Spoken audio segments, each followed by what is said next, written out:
Gospel according to Luke. Jesus said to his disciples, a rich man had a steward who was reported to him for squandering his property. He summoned him and said, "What is this I hear about you? Prepare a full account of your stewardship, because you can no longer be my steward."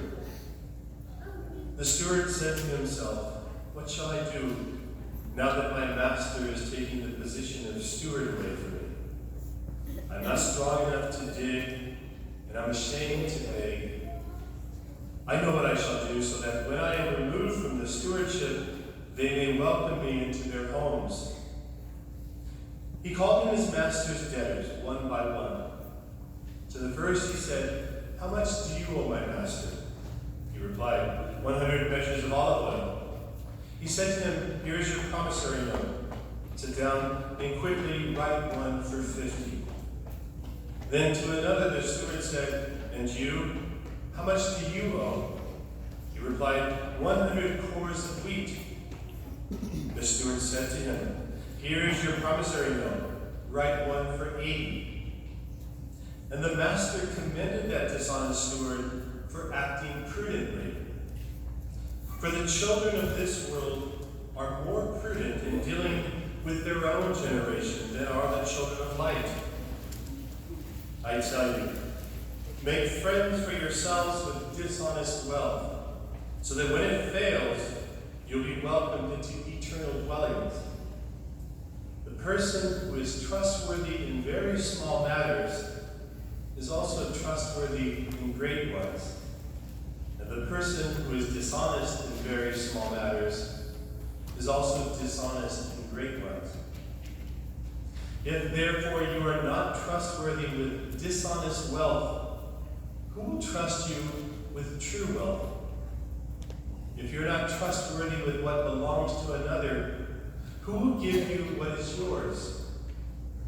No servant can serve two masters. He will either hate one and love the other, or be devoted to one and despise the other. You cannot serve both God and mammon. The Gospel of the Lord.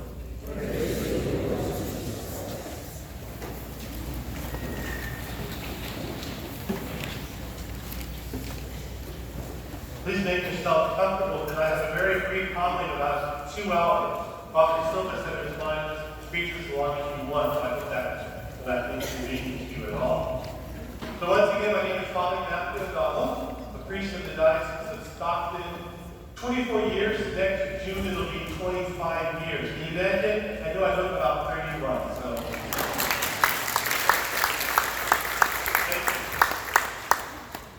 What it gives to God, the priesthood is, in spite of all the scandals, in spite of all the things that you've endured here and other parishes, I'm preaching to the choir right now because you are here. Thank you. Thank you for speaking it out. Thank you for not giving up. This is easy to give up.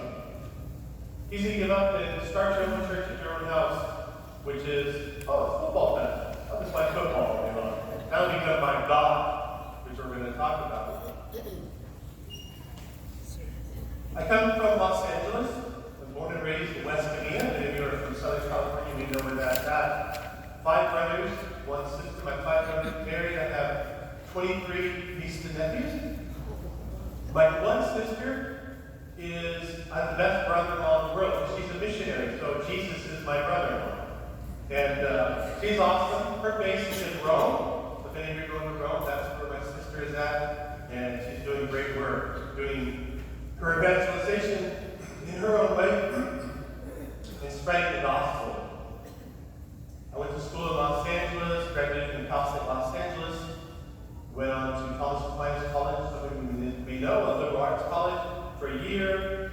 I worked for Continental Airlines, worked for FedEx, and then eventually went to seminary in New York, with 2 years in the Bronx, 4 years in Yonkers, and then I served in the parishes starting in Tracy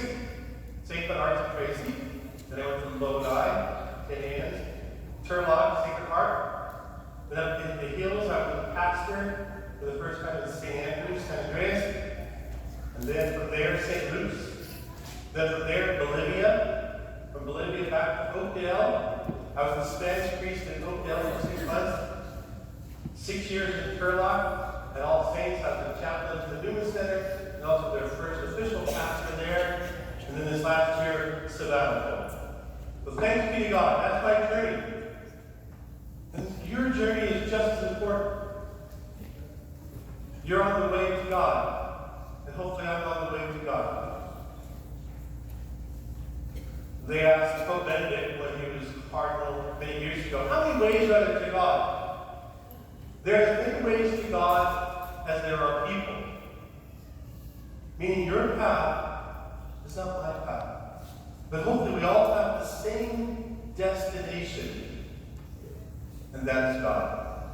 That is the kingdom of heaven. I hope and pray that that is your desire today on Sunday, not only at Mass, but when you get home, when you go to work tomorrow. That in your heart, more important than anything else in this world, more important than anyone else in the world, is that God is at the center of your life. And sometimes we're a little askew. We tilt maybe. We're not focused as we should be. And this is a great place when we come to church to get our sights focused, to get our alignment. Because our tires, they go out of alignment, we get aligned with God. Because Jesus says, you're either for God or you're for mammon. And I like to think of mammon as the world, the stuff that we all have. We all have stuff. We have clothes, we have cars, homes. Jesus does not say that mammon is bad. But he does say that when we put it before God, that it's disordered. Because God has to be at the center. That helps us then understand that what I have is a gift.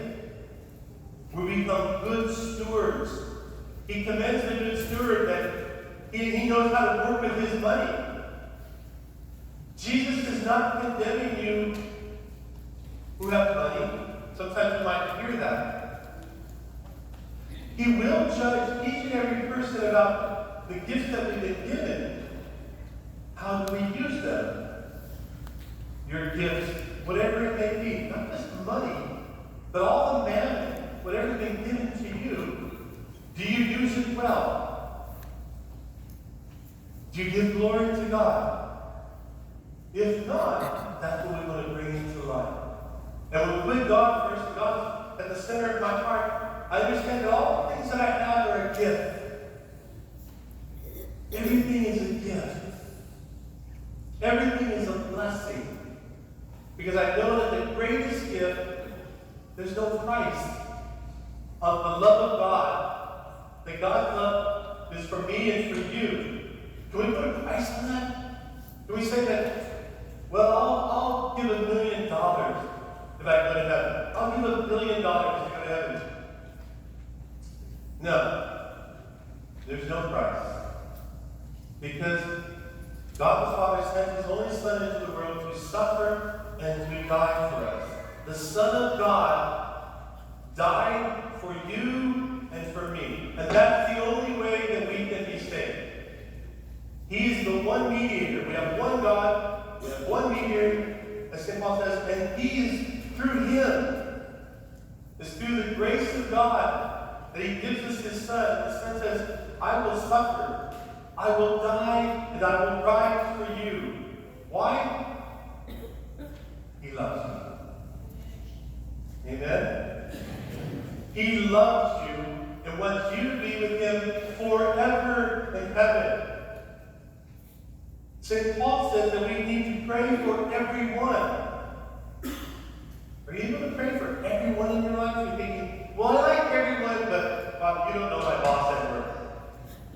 When you talk about evil, he's bad. Pray Pray for that person.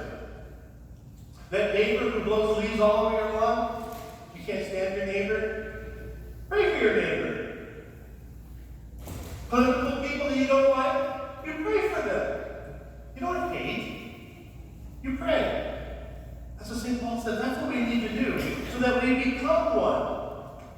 This is community. Just coming here. Don't know what's going on. Could there be divisions? You betcha. How do we bring that? How do we bring healing about it? Union about? By being of one mind and one heart and one Lord. And God will make it happen. So I don't know how to do it.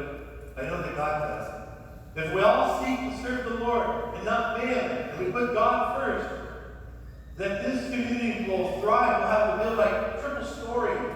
You know, whatever this build, it's going to be bursting at the seams. Because you're going to be on fire. That's what I want you to be on fire for the Lord. You need to pray for me. So I'm here, but I'm not officially here.